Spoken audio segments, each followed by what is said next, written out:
a recent reading on intimate relationships, there's a phrase that stuck with me and that really affected me. And it was stir the oatmeal love. Now, I was in a marriage where we had, I'm going to call it the opposite of that, where unlike nurturing, partnership, warm, comfortable, accepting, it was exciting, filled with fear, filled with a lot of passion, very immature. Two very immature individuals. Welcome to Body of Truth. I am Rebecca Windsor. And today I just want to talk about what happens when your relationship isn't balanced, where it swings wildly from one to the other. Now, in my youth, if I was not swinging from the rafters in rapture, or even ready to hang myself in the bathroom, if I was not experiencing extreme highs and lows, I thought that it was bullshit.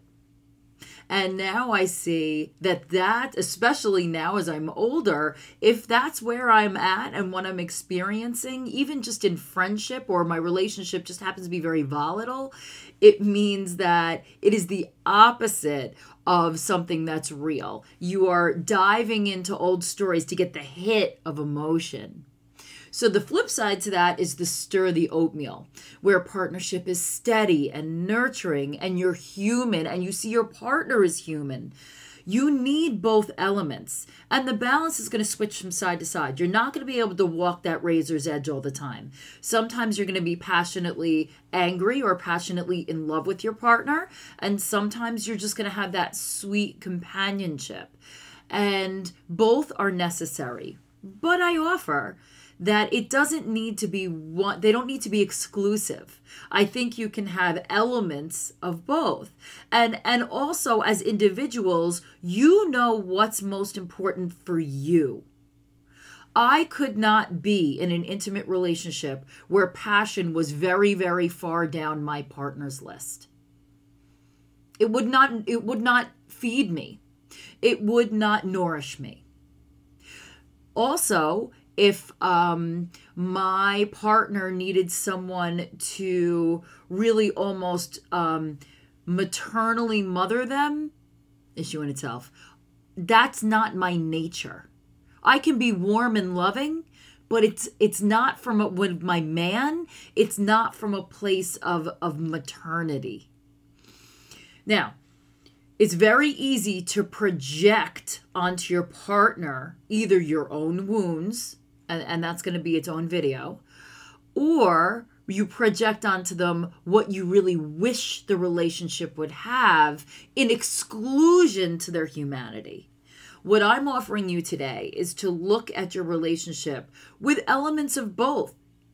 Your relationship can be the expression of the divine alongside the beauty of being a completely fallible human. And I think both elements are necessary. Now, there's like a lot of emphasis on the marry your best friend, soulmate, where everything that you need is supposed to become, in the case of body bag, of one person.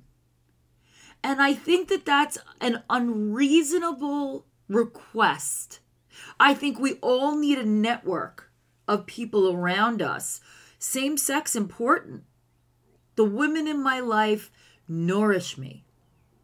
The men in my life that aren't my intimate partners nourish me. We need to be in community. So I don't really love that term soulmate. I think it sounds like a pressure keg.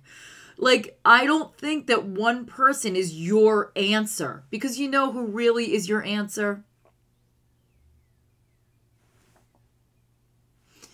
So today, I ask you to look inside, to evaluate your relationship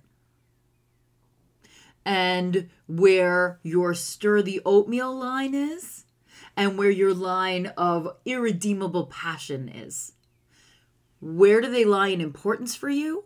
Where do they lie in importance for your partner? Do you have enough alignment between the two of you where these values are close enough, even if they're not perfectly aligned, to make a really beneficial union? Or are you just so different that you're always going to be banging your heads because your highest held values are not the same? I challenge you to look at that today.